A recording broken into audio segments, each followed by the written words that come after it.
हाँ जी बेटा, देखिए सबसे पहले बेटा आपको सैलरी दी हुई है। सुनील की सैलरी कितनी है? 8,000 पर मंथ। हाँ जी बेटा, सबसे पहले मैं सैलरी लिख रहा हूँ। Salary 8,000 into 12। सभी बच्चे चैट बॉक्स में मेरे साथ साथ लिखेंगे 96,000। चलो जी।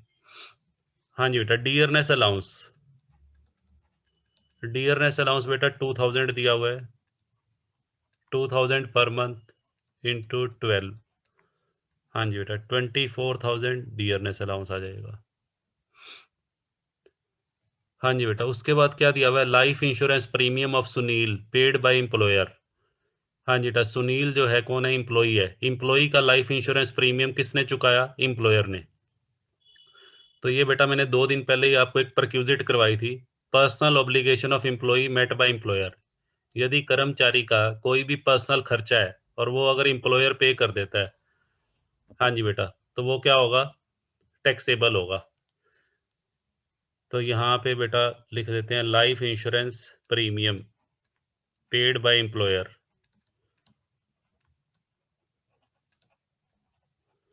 हाँ जी बेटा, फुली टैक्सेबल होगा 16,000 रुपये। चलो जी, नेक्स्ट। बोनस। बोनस कितना रिसीव हुआ है जी? हाँ जी बेटा, 15,000। ये भी बेटा फुली टैक्सेबल होगा। हाँ जी। Education allowance.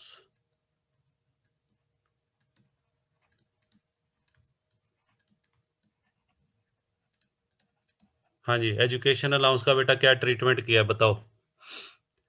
यहाँ पे ध्यान से सुनो, एजुकेशन अलाउंस किसके लिए मिला है बेटा? अपने बच्चों के लिए नहीं मिला। किसके लिए मिला है? पोते के लिए, ग्रैंड चाइल्ड लिखा हुआ है।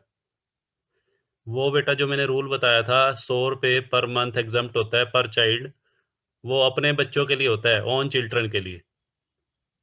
यहाँ पे बेटा ध्यान से देखो क्या लिखा हुआ है, एजुकेशन अलाउंस मिला है ग्रैंड चाइल्ड के लिए। तो ये बेटा फुली टैक्सेबल है, इसमें कोई एग्जम्पशन नहीं मिलेगी। 100 रुपये पर मंथ की बेटा जो छूट देते हैं वो नहीं मिलेगी। तो यहाँ पे आपने 400 इंटू 12। हाँ जी बेटा, अपना बच्चा होना चाहिए। अपना बच्चा मतलब चाहे वो स्टेप चाइल्ड हो, चाहे बेटा वो सौतेला बच्चा हो, चाहे गोद लिया हुआ बच्चा भी हो सकता है, होना अपना चाहिए।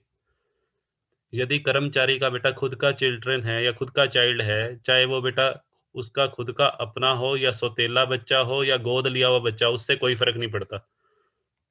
बट यहाँ पे तो क्या लिखा हुआ है? Grand child. ग्रैंड चाइल्ड का मतलब बेटा पोता हो गया। तो पोते के लिए अगर एजुकेशन अलाउंस मिला है तो उसकी कोई छूट नहीं मिलेगी। चलो जी आगे बढ़ते हैं। हाँ जी बेटा, कैश गिफ्ट। कैश गिफ्ट का बेटा क्या करेंगे बताओ?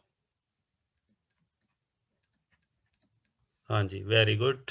फुली टैक्सेबल होता है, लास्ट क्लास में आपको बताया गया था 10,000। चलो जी। हाँ जी बेटा, उसके बाद है लंच अलाउंस। लंच अलाउंस का बेटा क्या किया आपने? हाँ जी बेटा, अब बेटा ध्यान से सुनना मेरी बात। एक होता है लंच अलाउंस और एक होता है लंच फैसिलिटी। लंच अलाउंस या टिफिन अलाउंस या मील अलाउंस या रिफ्रेशमेंट अलाउंस एक ही बात होती है। लंच अलाउंस बेटा मैंने फुली टैक्सेबल अलाउंसेस की लिस्ट में लिखवाया था आपको। आपको याद हो तो lunch allowance fully taxable allowances की कैटेगरी में आपको लिखवाया गया था। बट अगर यहाँ लंच अलाउंस की जगह लंच फैसिलिटी लिखा होता, हाँ जी, अलाउंस में हमेशा कर्मचारी को क्या मिलता है? कैश मिलता है और कैश टैक्सेबल है। बट अगर लंच अलाउंस की जगह बेटा अगर लंच फैसिलिटी लिखा होता, तो उस केस में मैंने आपको पिछले लेक्चर में बताया ₹50, 50 रुपये पर मील एग्जम्प्ट होता है। बट वो एग्जम्पशन इसको नहीं मिलेगी सुनील को। क्यों नहीं मिलेगी? क्योंकि बेटा यहाँ लंच अलाउंस है ना कि लंच फैसिलिटी। दोनों में बेटा फर्क समझो। लंच अलाउंस में कर्मचारी को कैश दिया जाता है, लंच फैसिलिटी में कर्मचारी को किसी तरह का कोई कैश नहीं दिया जाता, उसको लंच की सुविधा प्रदान की जाती है। ठीक है, लंच की सुविधा तो 50 रुपये पर मील तक एग्जम्प्ट है, but lunch allowance fully taxable है। तो यहाँ पे बेटा कितना बनेगा लंच अलाउंस? 100 इंटू 250। 25,000 रुपये बेटा लंच अलाउंस हो गया फुली टैक्सेबल। चलो जी आगे बढ़ते हैं। नेक्स्ट बेटा क्या है? Employment tax. एम्प्लॉयमेंट टैक्स किसने पे किया है? एम्प्लॉयर ने। इसका ट्रीटमेंट बेटा बताओ, एम्प्लॉयमेंट टैक्स का ट्रीटमेंट कौन बताएगा? मधु कह रहे हैं नील, गलत। मुस्कान कह रहे हैं फुली टैक्सेबल। हाँ जी बेटा, और बच्चे लिखो क्या करेंगे। हाँ जी बेटा, इधर देखिए, एम्प्लॉयमेंट टैक्स। एम्प्लॉयमेंट टैक्स के बारे में बेटा मैंने 3 बातें बताई थी। यदि एम्प्लॉयमेंट टैक्स सारा का सारा कर्मचारी ने चुकाया हो, दूसरा सारा का सारा एम्प्लॉयर ने चुकाया हो, और तीसरा आंशिक रूप से एम्प्लॉयर ने चुकाया हो और आंशिक रूप से कर्मचारी ने चुकाया हो। अब इस क्वेश्चन में देखो कौन सी सिचुएशन है। एम्प्लॉयमेंट टैक्स एम्प्लॉयर ने चुकाया है, एम्प्लॉयर ने चुकाया है, और ये है किसका? निजी खर्चा, ये कर्मचारी का निजी खर्चा है। और कर्मचारी का निजी खर्चा अगर एम्प्लॉयर पे करता है तो ये बेटा परक्यूजिट माना जाएगा, perquisite taxable for all employee. ठीक है, ये वो पॉइंट बन गया, personal obligation of the employee met by employer. कर्मचारी का कोई पर्सनल ऑब्लिगेशन अगर बेटा एम्प्लॉयर पे करता है तो वो टैक्सेबल होगा। तो कितने रुपए टैक्सेबल होगा? 2500 रुपये। तो ये दिखाओ। और बाद में बेटा इसकी डिडक्शन भी मिलेगी, बाद में इसकी डिडक्शन लेस। यहाँ बेटा मैं लिख देता हूँ, लेस डिडक्शन अंडर सेक्शन 16(3). हाँ जी बेटा, 16(3) सेक्शन में इसको 2500 रुपये की क्या मिलेगी? डिडक्शन। लो, हाँ जी बेटा, 2500 रुपीज़ ये मैंने अभी लिख दिया। ठीक है, चलो जी। तो 2 जगह आएगा बेटा, 2500 रुपये यहाँ भी आएगा और 2500 रुपये बेटा माइनस भी होगा बाद में। चलो आगे बढ़ते हैं। हाँ, अगर कर्मचारी ने चुकाया होता, अगर एम्प्लॉयमेंट टैक्स कर्मचारी ने चुकाया होता तो सिर्फ खाली उसकी डिडक्शन मिलेगी, ऊपर ऐड नहीं होगा। हाँ जी बेटा, यदि कर्मचारी ने चुकाया हो तो केवल उसकी कटौती मिलेगी, ऊपर ऐड नहीं होगा। और यदि एम्प्लॉयर ने चुकाया हो तो इनडायरेक्ट वे में ये कर्मचारी को क्या दी गई है? सैलरी। तो एक बार ऐड भी होगा और बाद में बेटा लेस भी करना है। चलो आगे बढ़ते हैं। हाँ जी बेटा, 1/12/19 को एम्प्लॉयर ने बेटा उसको क्या सेल किया? फर्नीचर। फर्नीचर कितने वाला? 1 लाख वाला। और कितने में बेच दिया बेटा? 32,000 में। हाँ जी बेटा, ये बेटा वो वाला पॉइंट बन गया, ट्रांसफर ऑफ मूवेबल एसेट। हाँ जी बेटा, अब ध्यान से समझना। इसका बेटा वर्किंग नोट बना लेते हैं। इसका मैं वर्किंग नोट बना रहा हूँ साइड में। हाँ जी बेटा, देखिए, ट्रांसफर ऑफ फर्नीचर।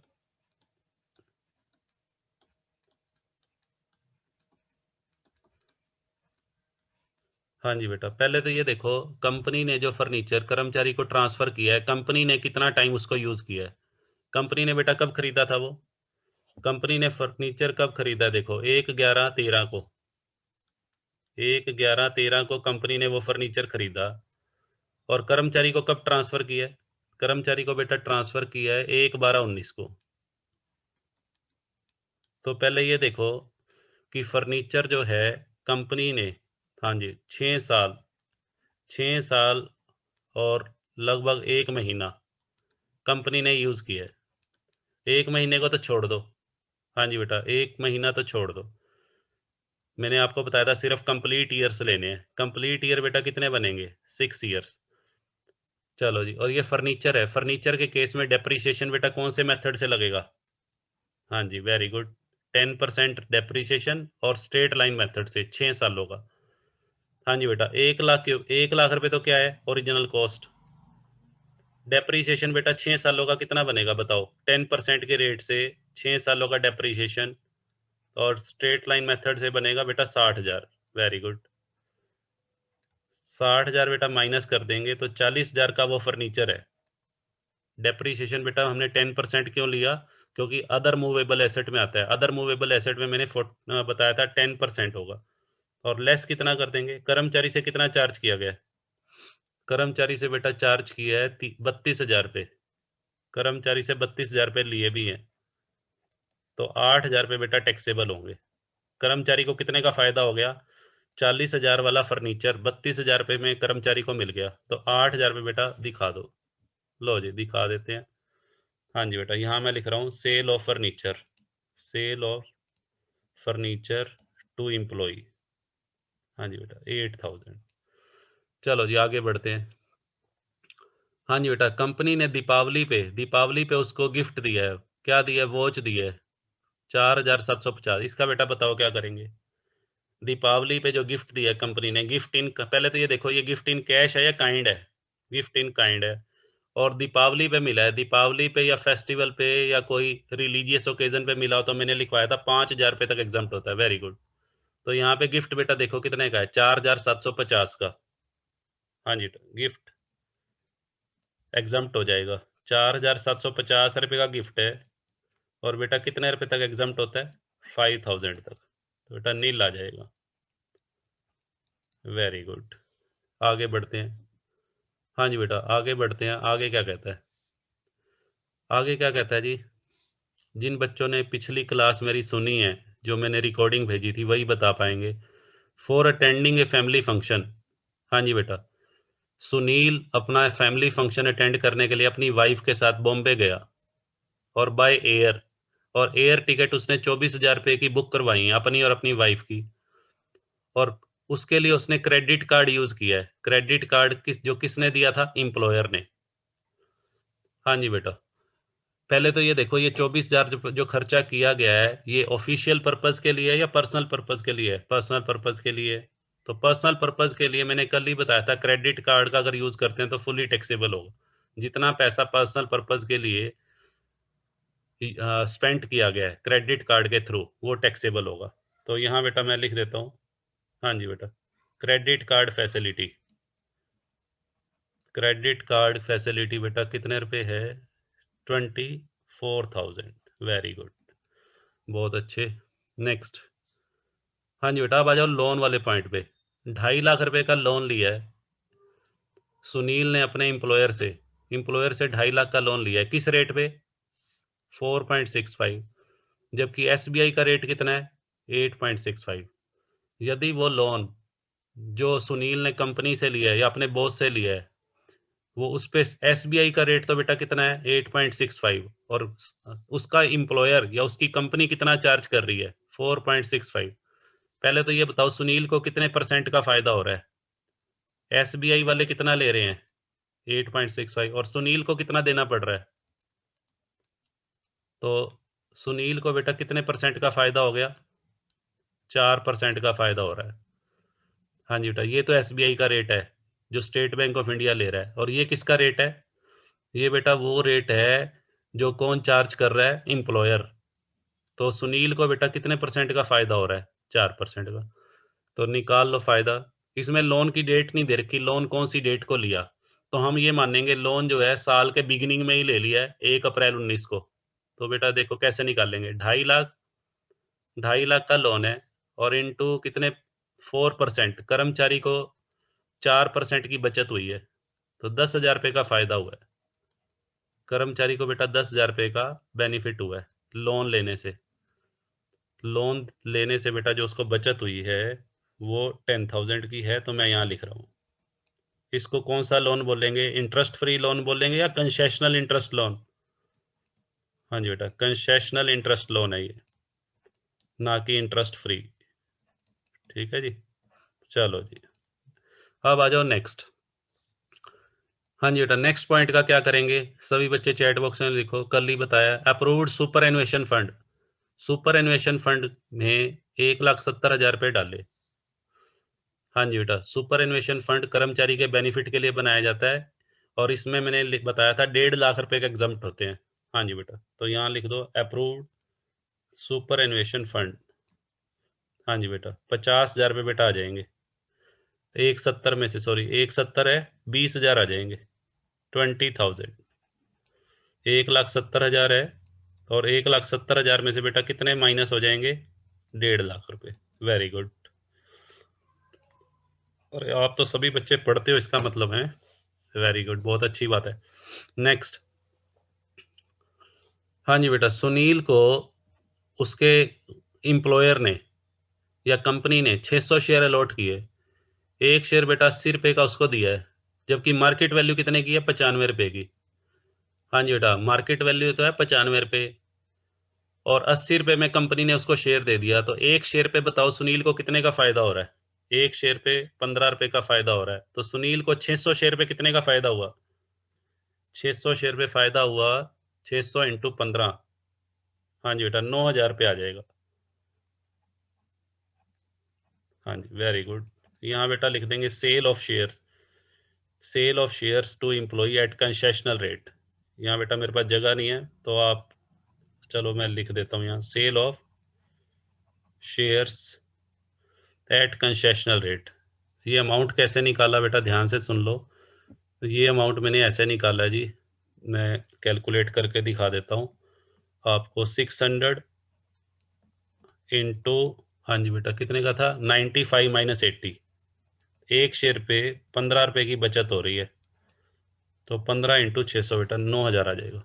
चलो जी आगे बढ़ते हैं। लास्ट पॉइंट का बेटा क्या करेंगे बताओ। लास्ट पॉइंट में ये लिखा हुआ है कि सुनील जो है, सुनील बेटा ऑफिशियल टूर पे गया था। हाँ जी बेटा सुनील अपनी वाइफ के साथ ऑफिशियल टूर पे गया। हाँ जी बेटा लिखा हुआ है मिसिस सुनील, मिसिस सुनील का मतलब सुनील की वाइफ, सुनील की वाइफ सुनील के साथ गई है ऑफिशियल टूर पे। हाँ जी बेटा आप ध्यान से सुनना, सुनील तो ऑफिशियल टूर पे गया है 6 दिन के लिए, और सुनील की वाइफ उसके साथ वैसे ही गई है घूमने फिरने के लिए। और टोटल खर्चा 64,000 पे आ गया दोनों का। ये 64,000 पे दोनों का खर्चा है जो किसने पे किया, एम्प्लॉयर ने। अब ध्यान से सुनना, कल मैंने आपको एक बात बताई थी, यदि कोई कर्मचारी ऑफिशियल टूर पे जाता है तो उसका खर्चा तो बेटा क्या होता है, एग्जम्प्ट। बट उसकी वाइफ का जो खर्चा होता है, उसकी वाइफ का खर्चा टैक्सेबल होगा। अब यहाँ पे ये नहीं बताया हुआ वाइफ का कितना खर्चा एम्प्लॉयर ने किया है, ये टोटल खर्चा दिया हुआ है। टोटल खर्चा बेटा 64,000 है। खर्चा किस किस चीज का होगा, होटल में ठहरने का और वहां पे क्या खाने पीने का खर्चा। तो 64,000 पे बेटा ये जो खर्चा है इसमें से ये मान लिया जाएगा, 2 जने गए हैं, 2 जनों का खर्चा है 64,000, तो दोनों का कितना कितना हुआ होगा, 32,000। 50-50% मान लो ना भाई, 2 जने हैं तो दोनों खर्चों, बच्चों का सॉरी दोनों का खर्चा कितना हो गया, 32,000। कोई बेटा अगर छोटा बच्चा जाता तो सोचना पड़ता हमें, बट यहाँ तो दोनों ही जो है मैरिड कपल है, मैरिड कपल के केस में हाँ जी बेटा दोनों का हम 50-50% ही मानेंगे। 64,000 पे जो खर्चा आया है, 32,000 पे तो किसका हो गया, कर्मचारी का, और 32,000 पे उसकी वाइफ का। तो कर्मचारी का खर्चा तो बेटा क्या होगा, कर्मचारी का खर्चा तो फुली एग्जम्प्ट है, एग्जम्प्ट, और वाइफ का खर्चा टैक्सेबल होगा। हाँ जी तो वाइफ का खर्चा बेटा दिखा दो यहाँ।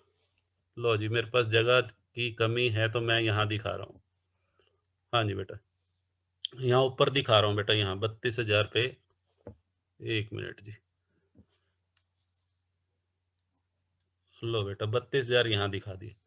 यहाँ मैंने लिख दिया एक्सपेंडिचर ऑफ वाइफ। ठीक है। अब बेटा इनका टोटल कर लो एक बार, ग्रोस सैलरी बताओ मुझे कितनी आ रही है। और एक डिडक्शन अभी और घटानी है, स्टैंडर्ड डिडक्शन। स्टैंडर्ड डिडक्शन बेटा मैंने बताया था हमेशा लेस होती है। स्टैंडर्ड डिडक्शन का अमाउंट बताओ कितना होता है। स्टैंडर्ड डिडक्शन का अमाउंट अंडर सेक्शन 16(1), ये बेटा उससे पहले लिखनी है वैसे एम्प्लॉयमेंट टैक्स से, 50,000। चलो जी ये बेटा 50,000 पे ये भी माइनस होंगे। चलो पहले ग्रोस सैलरी बताओ कितनी आ रही है, ग्रोस सैलरी।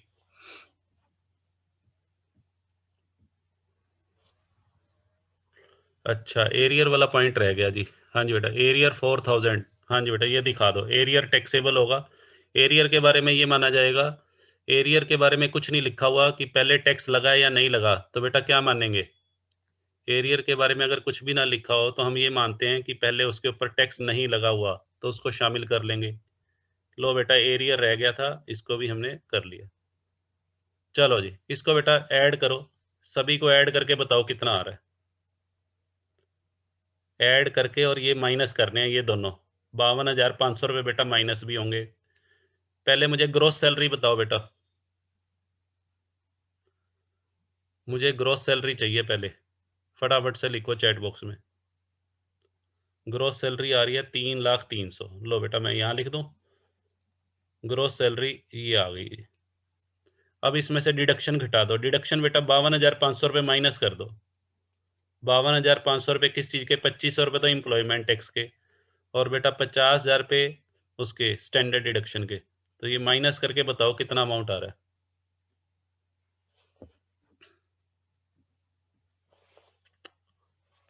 हाँ जी बेटा अब वो बच्चा मुझे बताओ जिसका पूरा का पूरा सम सही था, जिसको जिसका एक पॉइंट भी गलत नहीं था, वो बताओ। ऐसा कोई स्टूडेंट है? विकास कुमार, वेरी गुड, बहुत बढ़िया। विकास के लिए सभी बच्चे क्लैपिंग कर दो, तन्नू के लिए क्लैपिंग कर दो, वेरी गुड। विकास और तन्नू के लिए बेटा फटाफट से क्लैपिंग कर दो। रितिका कह रही है मेरा भी बिल्कुल सही था, बहुत बढ़िया। लो जी, सकीना ने क्लैपिंग कर, अच्छा। पूनम कह रहे हैं एक गलत था। चलो जी, हाँ, अब वो बच्चे चैट बॉक्स में लिखो जिनका एक पॉइंट गलत था, जैसे पूनम ने लिखा। पूनम के अलावा तन्नू का एक गलत था, और सेजल के दो गलत थे, शीतल का एक गलत था। चलो जी। हाँ जी बेटा, इस सब में कोई बात पूछनी है आपको तो आप चैट बॉक्स में लिख के पूछ सकते हैं। हाँ जी, इस सम से रिलेटेड बेटा कोई बात पूछनी हो किसी को तो पूछ सकते हैं। अच्छा, शिखा कह रहे हैं क्रेडिट फैसिलिटी, क्रेडिट कार्ड की फैसिलिटी बेटा मैंने बताया था कि अगर कोई एम्प्लॉयर, अच्छा, क्रेडिट कार्ड का पॉइंट गलत था आपका, समझ में आ गया बेटा अब? चलो जी, कोई पॉइंट बेटा रिपीट करना तो आप पूछ सकते हैं।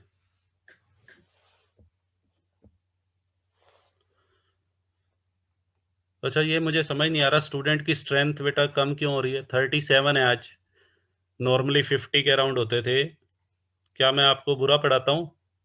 जो बच्चे क्विट कर गए हैं, कुछ बच्चे क्विट कर गए हैं, रीजन क्या है उनका?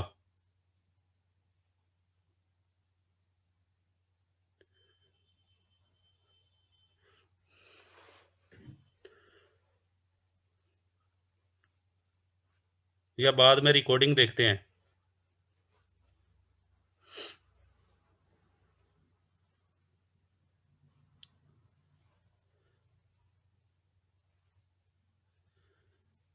चलो जी, हाँ जी बेटा, आगे चलें। आज नया ये क्वेश्चन कैसा लगा आपको? ये सम बेटा कैसा लगा आपको?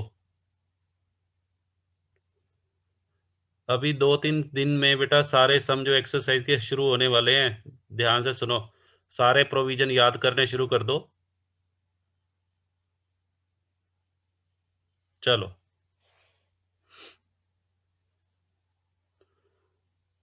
हाँ जी बेटा, आगे चलते हैं।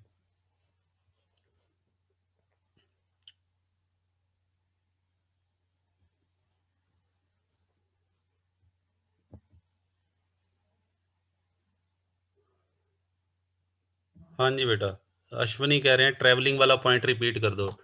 ट्रैवलिंग पे बेटा 64,000 खर्चा आया, देखो। 64,000 में जो खर्चा अकेले कर्मचारी पे नहीं आया, ये कर्मचारी और उसकी वाइफ दोनों गए हैं।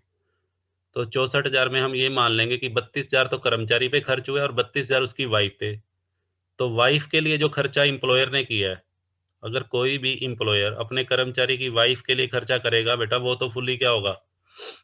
फुली टैक्सेबल होगा। ठीक है।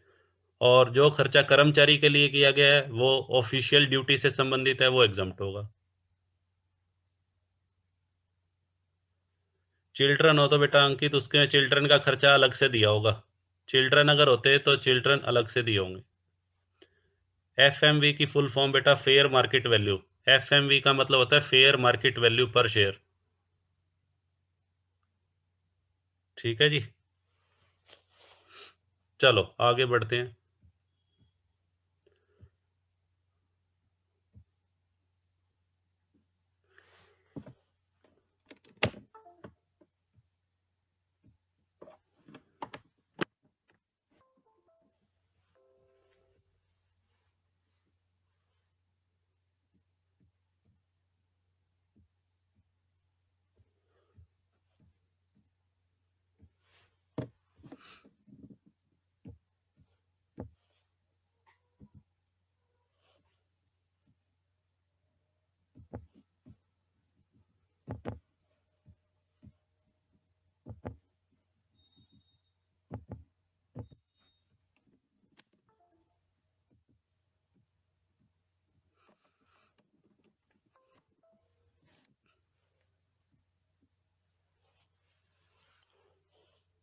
हाँ जी बेटा,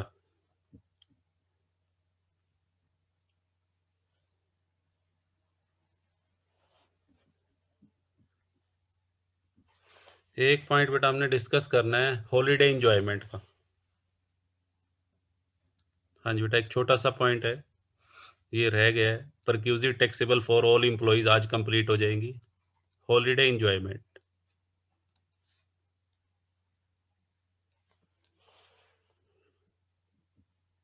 हाँ जी बेटा, हॉलीडे एंजॉयमेंट का मतलब बेटा ये है, यदि कोई कर्मचारी छुट्टियां लेकर बेटा बाहर घूमने के लिए जाता है, अपनी फैमिली के साथ बेटा वो एंजॉय करने के लिए कहीं बाहर भी घूमने के लिए गया है, और उसका सारा खर्चा बेटा एम्प्लॉयर ने बियर किया है, तो उस केस में क्या उस पे टैक्स लगेगा या नहीं लगेगा? हाँ जी बेटा, यहाँ पे बेटा दो बातें हैं, ध्यान से सुनिएगा।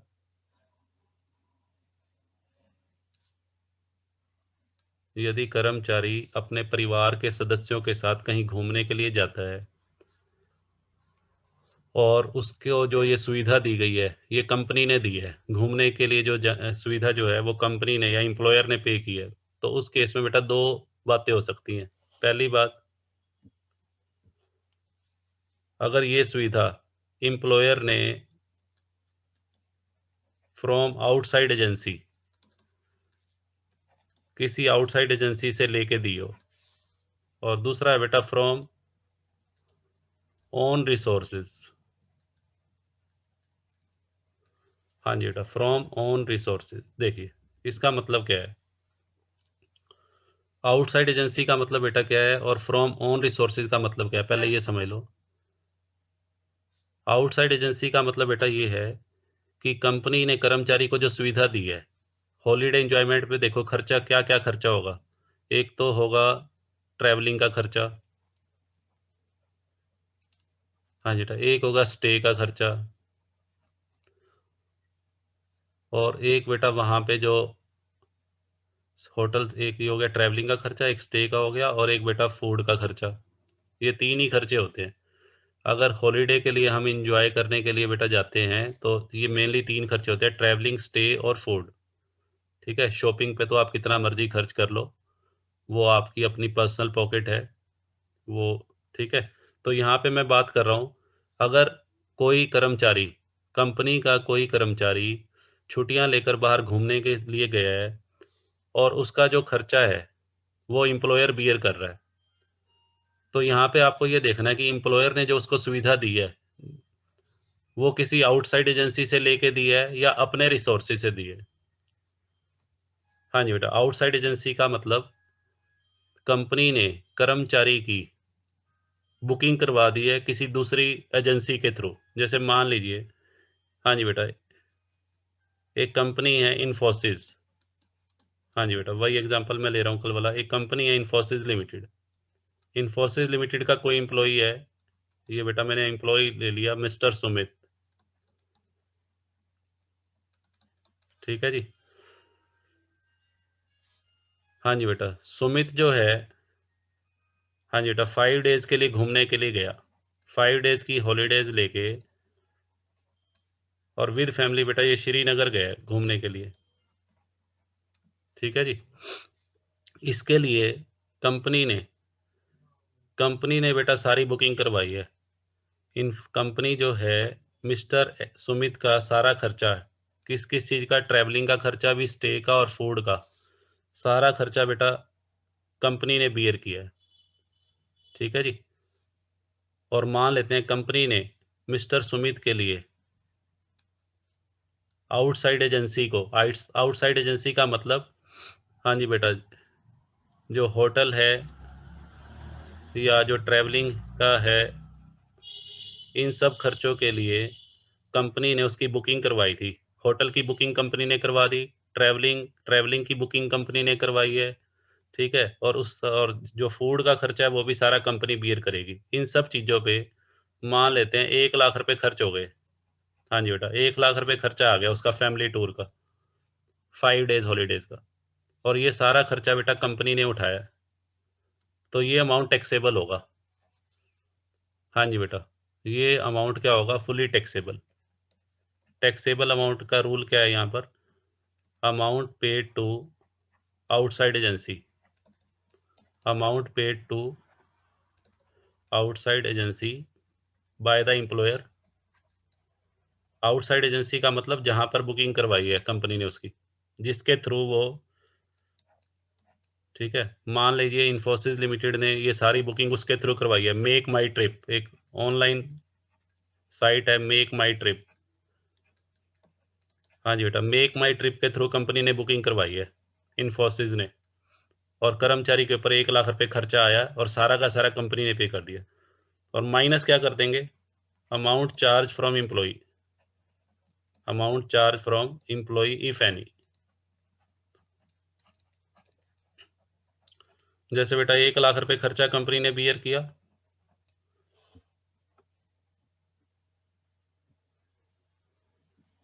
हाँ जी बेटा, और सपोज करो कर्मचारी से, हाँ जी बेटा, कर्मचारी से मान लेते हैं 30,000 रुपये ले लिए, बाद में एम्प्लॉयर ने, कंपनी ने कर्मचारी के वेतन में से 30,000 रुपये काट लिए, तो कितने का फायदा हुआ कर्मचारी को बेटा, कितने का फायदा हुआ बताओ?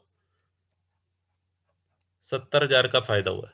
हाँ जी बेटा, कर्मचारी को 70,000 रुपये का फायदा हुआ, जिसके ऊपर उसको टैक्स देना पड़ेगा। ठीक है बेटा, चलो जी, अब सुनो जी दूसरी बात। यदि कंपनी ने ये सुविधा अपने रिसोर्सेज से दी हो, हाँ जी बेटा, अपने रिसोर्सेज का मतलब क्या है? हाँ जी बेटा, कुछ कंपनीज ऐसी होती हैं, हाँ जी बेटा, जिन कुछ कंपनीज ऐसी हैं जो बड़ी बड़ी कंपनीज हैं, जिनके खुद के बेटा ट्रैवलिंग का ही काम है उनका, ट्रैवलिंग का उनका खुद का अरेंजमेंट है उनका। और उनके बेटा हॉलीडे होम्स भी हैं, उनके गेस्ट हाउस भी हैं, जिनको हॉलीडे होम्स बोलते हैं, वो भी कंपनी के ही हैं। जैसे मान लीजिए, हाँ जी बेटा, मान लीजिए कोई कर्मचारी है जो इसमें काम करता है महिंद्रा हॉलीडेज में, महिंद्रा बेटा कंपनी है। सपोज करो कोई कर्मचारी है जो किस में काम करता है, महिंद्रा हॉलीडेज में, इसका कर्मचारी है। महिंद्रा हॉलीडेज बेटा एक कंपनी का नाम है, एक ऑर्गेनाइजेशन का नाम है, जिसके अंदर एक एम्प्लॉई है मिस्टर एक्स काम करता है। ठीक है जी, अब ध्यान से सुनिएगा। मान लेते हैं मिस्टर एक्स, हाँ जी बेटा, मिस्टर एक्स जो है, हाँ, या मेक माई ट्रिप भी ले सकते हो आप। ये मान लो महिंद्रा की बजाय मेक माई ट्रिप का एम्प्लॉई हो। मेक माई ट्रिप जो कंपनी है वो अपने कर्मचारियों को कोई हॉलीडे इंजॉयमेंट की फैसिलिटी देना चाहती है, और मिस्टर एक्स उस कंपनी का कर्मचारी है। ठीक है, और मिस्टर एक्स ये 5 डेज के ट्रिप पे गया, हाँ जी बेटा, 5 डेज का जो है अपनी फैमिली के साथ वो इंजॉय करने के लिए गया। तो इस केस में टैक्सेबल अमाउंट कैसे कैलकुलेट करेंगे? यहाँ पे कंपनी मिस्टर एक्स से कुछ भी नहीं ले रही, क्योंकि कंपनी का खुद का ही ट्रैवलिंग की फैसिलिटी भी कंपनी के पास खुद की है। हॉलीडे होम्स, कंपनी के हॉलीडे होम्स जो गेस्ट हाउस हैं वो भी खुद कंपनी के ही हैं। ठीक है, तो उस केस में आपको बेटा ये देखना है कि इन 5 दिनों का एक आम नागरिक से कितना किराया लिया जाता उस टूर का। तो आपने ये देखना है, महिंद्रा हॉलीडेज वाले जो 5 डेज का जो पैकेज है, उसका कितना अमाउंट जनरल पब्लिक से चार्ज करते हैं। जितना अमाउंट वो जनरल पब्लिक से चार्ज करते हैं, उतना अमाउंट मिस्टर एक्स का बेनिफिट माना जाएगा। तो इस केस में टैक्सेबल अमाउंट कैसे निकलेगा? इस केस में बेटा टैक्सेबल अमाउंट का रूल ये है, amount chargeable from general public, amount chargeable from general public for such travelling या फॉर दिस फैसिलिटी। तो क्वेश्चन में बेटा लिखा होगा कि अगर मिस्टर एक्स की बजाय, मिस्टर एक्स तो इस कंपनी का कर्मचारी हो गया, अगर इसकी बजाय कोई और व्यक्ति अपनी फैमिली को लेकर 5 डेज टूर पे जाता, तो उससे कंपनी मान लेते हैं 70,000 रुपये चार्ज करती, तो 70,000 रुपये बेटा टैक्सेबल हो जाएंगे। मिस्टर एक्स का बेनिफिट 70,000 रुपये माना जाएगा और इसके ऊपर उसको टैक्स पे करना पड़ेगा। तो दोनों ही केस में टैक्सेबल है। इस केस में तो जो पैसा आउटसाइड एजेंसी को पे किया गया वो टैक्सेबल होगा। इस केस में बेटा जितना पैसा आम जनता के नागरिक से उस या आम जनता के नागरिक से अगर चार्ज किया जाता उस ट्रिप का, उतना पैसा टैक्सेबल होगा। और यदि कर्मचारी से कुछ लिया गया तो बेटा वो माइनस भी करेंगे। बिल्कुल सही। हाँ जी बेटा, क्लियर है ये पॉइंट? बताओ। तो 2 बातें हैं यहाँ पर, from outside agency, from own resources.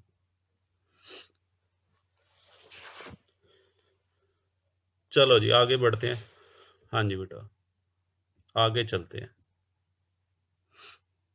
इसको बेटा मैं क्लियर कर रहा हूँ, स्क्रीनशॉट लेना तो ले लीजिए।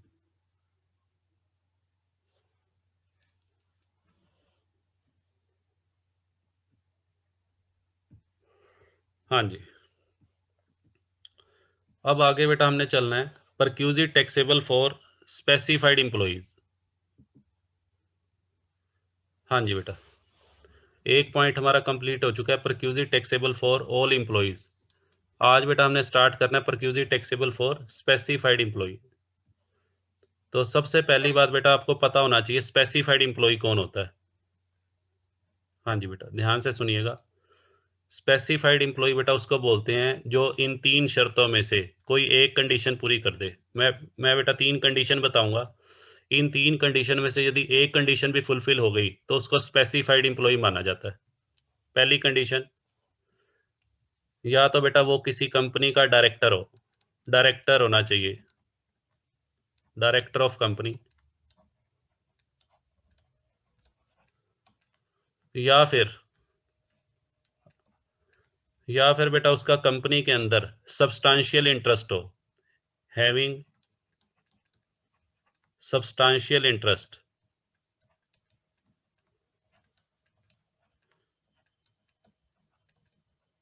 In the company.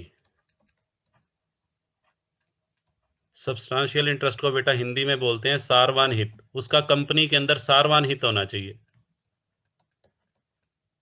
अब ध्यान से सुनना, सारवान हित का मतलब क्या होता है। किसी भी कर्मचारी का कंपनी के अंदर सारवान हित तब माना जाता है, हाँ जी बेटा, जब उसके पास उस कंपनी के कम से कम 20% वोटिंग पावर वाले शेयर हो। वोटिंग पावर वाले शेयर बेटा बताओ कौन से होते हैं। वोटिंग पावर वाले शेयर इक्विटी होते हैं या प्रेफरेंस शेयर होते हैं। हाँ जी बेटा, जिनको वोटिंग का राइट होता है वो कौन से शेयर होते हैं, इक्विटी शेयर। Very good.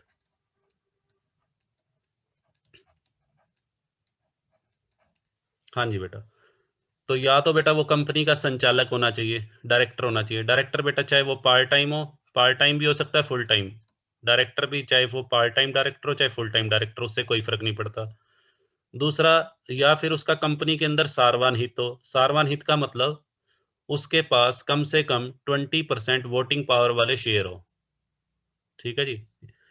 या तीसरी कंडीशन बेटा एक और भी है, मान लेते हैं कोई कर्मचारी ये दोनों कंडीशन फुलफिल नहीं कर सकता, तो तीसरी कंडीशन और है, तीनों में से बेटा कोई भी एक हो जाए, चाहे तो फर्स्ट फुलफिल हो जाए, चाहे सेकंड फुलफिल हो जाए, चाहे थर्ड। तीसरी कंडीशन ये है, उस कर्मचारी की जो मॉनिटरी इनकम है, उस कर्मचारी की जो मॉनिटरी इनकम है पूरे साल की, वो 50,000 से ज्यादा होनी चाहिए। शुड एक्सीड ₹50,000 पर एनम है, ये पर मंथ नहीं है बेटा, पर एनम। हाँ जी बेटा, आप कहोगे सर आज के टाइम में एक कर्मचारी की पूरे साल की इनकम, मॉनिटरी इनकम क्या 50,000 भी नहीं होगी। आज के टाइम में तो बेटा हर एक कर्मचारी की मिल जाएगी ये 50,000 पे, कम से कम 50,000 पे से ज्यादा ही हो। ठीक है, तो अगर देखा जाए तो आज की डेट में बेटा लगभग सारे कर्मचारी ही स्पेसिफाइड एम्प्लॉय की कैटेगरी में आते हैं। 3 कंडीशन बेटा मैंने बताई, या तो वो कंपनी का डायरेक्टर होना चाहिए, या उसका कंपनी में सारवान हित होना चाहिए, या फिर तीसरी उसकी पूरे साल की जो मॉनिटरी इनकम है वो 50,000 से ज्यादा होनी चाहिए। अब मॉनिटरी इनकम का क्या मतलब है वो ध्यान से समझ लेना। मॉनिटरी इनकम में बेटा क्या लेंगे, मॉनिटरी इनकम का मतलब जो भी उसको कैश में मिला है। कैश में बेटा क्या क्या मिलता है, बेसिक पे कैश में होती है। हाँ जी बेटा, बेसिक पे होगी। अलाउंसेस, अलाउंसेस कैश में होते हैं। अलाउंसेस में बेटा सारे ही आ गए, अलाउंसेस कैश में हो गए, बोनस कैश में हो गया, जो भी उसको कैश में मिला है, फीस, कमीशन।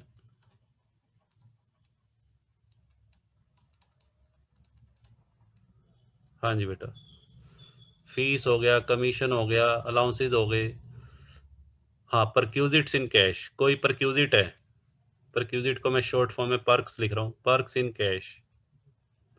हाँ जी बेटा,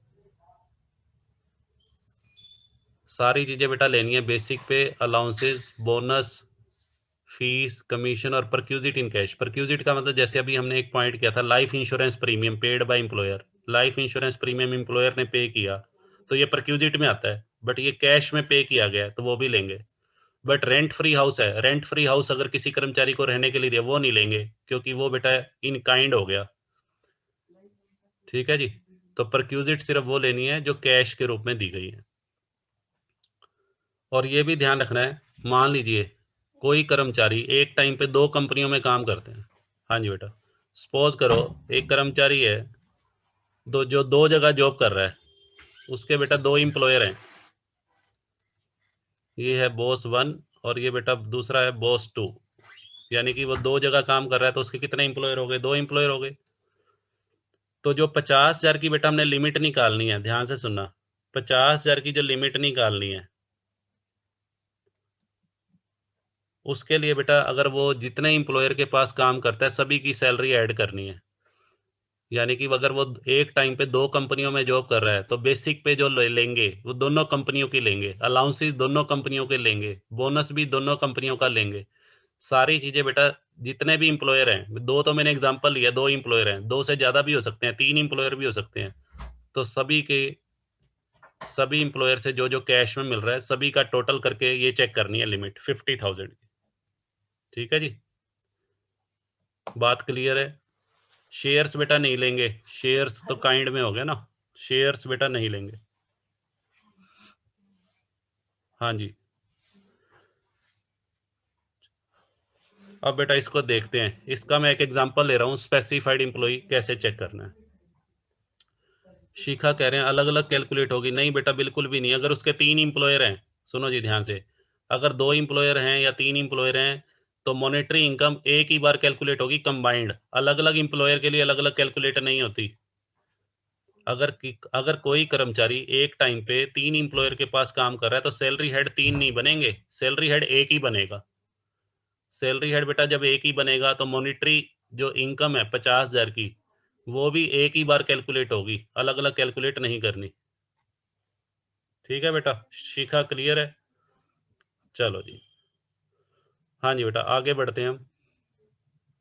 अब मैं इसका एग्जाम्पल लेके दिखा रहा हूँ बेटा, ध्यान से देखना, स्पेसिफाइड एम्प्लॉय को का एग्जाम्पल ले रहा हूँ। इसका बेटा स्क्रीनशॉट लेना तो ले लीजिए।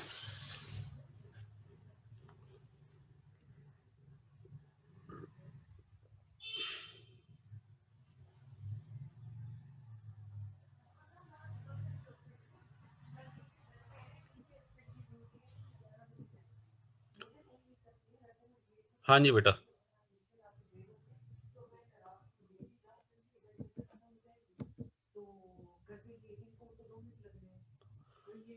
हाँ जी बेटा देखो जी, क्या कहता है, from the particulars given below find out whether the employee who is neither a director. एक कर्मचारी है बेटा जो ना तो डायरेक्टर है ना ही वो शेयर होल्डर है। हाँ जी बेटा, एक कर्मचारी है जो ना तो डायरेक्टर है और ना ही बेटा शेयर होल्डर है। हमने चेक करना है कि वो स्पेसिफाइड एम्प्लॉय है या नहीं है। ठीक है, और 2 केसेस बेटा दे रखे हैं, if is a government employ और if is a private employ. और नीचे बेटा ये इन्फॉर्मेशन हमें दे रखी है, सैलरी दे रखी है, DA, HRA, rent, paid at Chandigarh और एंटरटेनमेंट अलाउंस। हाँ जी बेटा, तो कैसे चेक करेंगे देखो, इधर देखिए बिल्कुल इजी है। तो पहले बेटा मैं इसका फर्स्ट केस ले रहा हूँ, केस नंबर 1। पहले हम कर्मचारी को क्या मान के कर रहे हैं, if he is a government employee.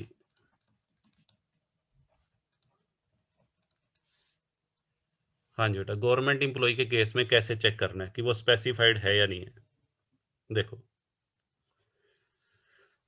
हाँ जी बेटा, सबसे पहले मैं उसकी मॉनेटरी इनकम ले लेता हूँ। सैलरी सैलरी बेटा दे रखी है हमें, सैलरी कितनी है, सैलरी बेटा दे रखी है हमें 24,000। कुछ नहीं लिखा हुआ तो बेटा पर एनम मानेंगे, 24,000 के आगे कुछ नहीं लिखा हुआ तो पर एनम है ये। अच्छा, डियरनेस अलाउंस, डियरनेस अलाउंस बेटा उसको मिला है 3,000 रुपये, ये भी ले लो, ये भी कैश में होता है। एच आर ए भी बेटा कैश में होता है। एच आर ए कितना मिला है? 24,000। हाँ जी बेटा, लेस करो इसमें से exempted amount, less exempted amount.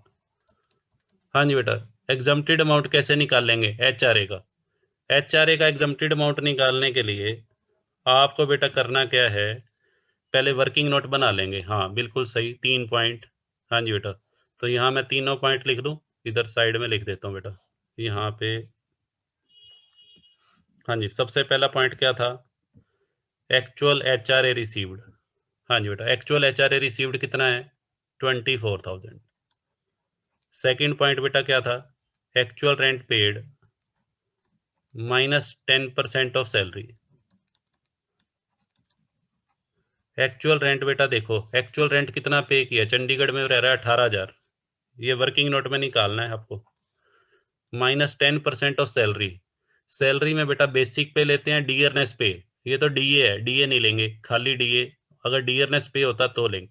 तो 24,000 का 10% कर दो बस, 24,000 का 10% 2400 रुपये, तो 18,000 में से बेटा 2400 गया, 18,000 में से 2400 गया 15,600। और तीसरी चीज बेटा क्या देखनी है? वो दिल्ली, बॉम्बे, कलकत्ता, मद्रास कहाँ रहता है? चंडीगढ़ में लिखा हुआ, तो 40% है, 40% ऑफ 24,000। हाँ जी बेटा, 9600 ये बनेगा। तो तीनों में बेटा विच एवरेज लेस देख लो, 24,000 एच आर ए, 15,600 और 9600, बेटा तीनों में विच एवरेज लेस कौन सा अमाउंट है? हाँ जी बेटा, तो 9600 बेटा माइनस कर दो यहाँ, लो बेटा माइनस करना। ये मेरे पेन का लगता है सेल खत्म हो गया, ये बीच बीच में कट मार रहा है। चलो जी, 24,000 में से 9600 बेटा 14,400, वेरी गुड, बहुत बढ़िया। अब आ जाओ एंटरटेनमेंट अलाउंस। एंटरटेनमेंट अलाउंस भी बेटा कैश में ही मिलता है। एंटरटेनमेंट अलाउंस का एक बार तो फुली टैक्सेबल। अब एंटरटेनमेंट अलाउंस की भी बेटा डिडक्शन निकालते हैं, गवर्नमेंट इंप्लॉय को डिडक्शन भी तो मिलती है, तो गवर्नमेंट इंप्लॉय को बेटा जो डिडक्शन देंगे एंटरटेनमेंट अलाउंस की, ध्यान से सुनो वो कैसे निकालेंगे। हाँ जी बेटा, एंटरटेनमेंट अलाउंस की डिडक्शन निकाल लेते हैं हम, तो इसका फिर से बेटा वर्किंग नोट बनेगा। एंटरटेनमेंट अलाउंस का बेटा वर्किंग नोट कैसे बनाएंगे? ये तो एच आर ए का वर्किंग नोट था। हाँ जी बेटा, एंटरटेनमेंट अलाउंस के लिए बेटा पहला पॉइंट क्या है? Actual amount received. हाँ जी बेटा, एक्चुअल अमाउंट रिसीव्ड तो है 11,000, ठीक है जी। दूसरा मैक्सिमम लिमिट, मैक्सिमम लिमिट कितनी है? 5,000। हाँ जी बेटा, थर्ड है 20% ऑफ सैलरी। अब 20% बेटा किसका लेंगे? 20% लेंगे इस 24,000 का, बेसिक पे का। हाँ जी बेटा करो इसका, ये हो गया 4,800। हाँ जी बेटा, तो तीनों में विच एवरेज लेस, तीनों में बेटा विच एवरेज लेस कितना बन रहा है? 4,800, तो 4,800 की उसको डिडक्शन मिल जाएगी। तो अब करना क्या है आपको? हाँ जी बेटा, डिडक्शन भी माइनस करो जी, इनका बेटा पहले टोटल कर लेते हैं। हाँ जी बेटा, सैलरी, डीए, एचआरए और एंटी, इनका बेटा टोटल करो, टोटल कितना आ रहा है? पहले इनका टोटल करो जी चारों का।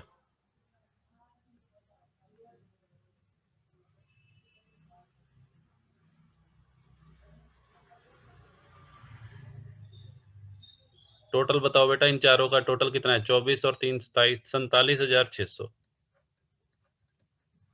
हाँ जी बेटा, इनका टोटल आ गया 47,600। हाँ जी बेटा, और लेस, जब हम मॉनिटरी इनकम बेटा देखेंगे ना, 50,000 की लिमिट निकालते हैं, तो 50,000 की लिमिट निकालते हुए डिडक्शंस भी माइनस करनी है। डिडक्शन घटा के जो अमाउंट आएगा वो चेक करना है कि 50,000 को क्रॉस कर रहा है या नहीं। तो डिडक्शन कितने की है? हाँ जी बेटा, अब ध्यान से सुनो। जो डिडक्शन माइनस करनी है, 2 डिडक्शन होंगी बेटा। ध्यान से सुनो, एक 16(1) की भी तो है। 16(1) की भी तो डिडक्शन है। 16(1) की डिडक्शन कितने की है? Standard deduction. स्टैंडर्ड डिडक्शन तो बेटा सभी को मिलती है, वो भी माइनस होगी, और अंडर सेक्शन 16(2) वो भी माइनस होगी। अब ध्यान से सुनना, हमें 16(2) की तो जरूरत ही नहीं पड़ेगी, क्योंकि 16(1) में बेटा कितने की डिडक्शन है? 50,000 की। और यहाँ हमारी जो सैलरी अभी ये जो है 47,600 ही आ रहा है। ये ध्यान से सुनो, 47,600 में से बेटा 50,000 तो अभी इसके माइनस करने हैं, और 16(2) के कितने माइनस होंगे? 4,800।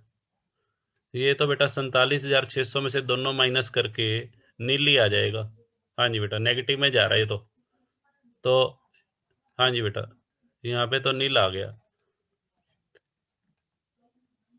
अब बताओ, ये स्पेसिफाइड एम्प्लॉय हुआ या नहीं हुआ? हाँ जी बेटा, बताओ। टोटल बेटा कितना आ रहा है? ये 47,600 आ रहा है, कितना आ रहा है? ये 47,600 टोटल सही है या नहीं है? पहले तो ये बताओ। अच्छा, ये टोटल ही गलत बताया मेरे को किसी ने। टोटल बेटा ये बताना जरा, सही बताओ, टोटल कितना आ रहा है? 52,400। फिर ये गलत किसने बताया ये? चलो जी, 52,400। 52,400 में से बेटा ये दोनों माइनस करेंगे तो भी नील ही आएगा। हाँ जी बेटा, चलो जी। तो यहाँ पे ये वाला अमाउंट चेक करना है, ध्यान से सुनो, ये वाला अमाउंट चेक करना है, 50,000 से ज्यादा या कम है। हाँ जी बेटा, ये अमाउंट चेक करेंगे कि ये अमाउंट 50,000 से कम है या ज्यादा है। अगर 50,000 से बेटा ज्यादा हो तो वो स्पेसिफाइड एम्प्लॉय की कैटेगरी में आ जाएगा। तो यहाँ बेटा नील बन रहा है।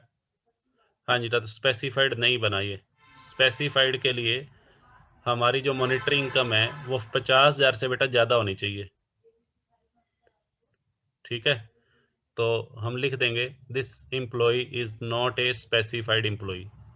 और ये सारा काम आपको वर्किंग नोट में करना पड़ेगा, जो जब आप क्वेश्चन करोगे ना, बड़े क्वेश्चन, तो उसमें स्पेसिफाइड एम्प्लॉय देखना पड़ेगा आपको। तो स्पेसिफाइड एम्प्लॉय कैसे देखते हैं? ध्यान से सुनो जी।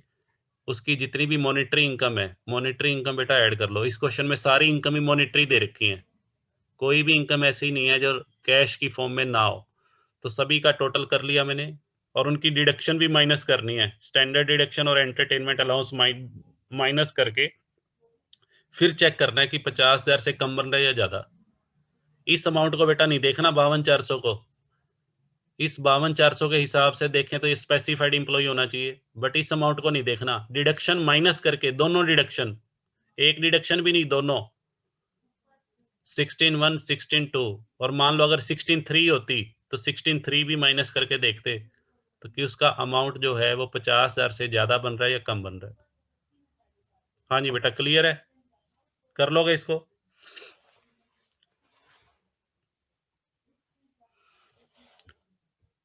हाँ जी, चलो। जो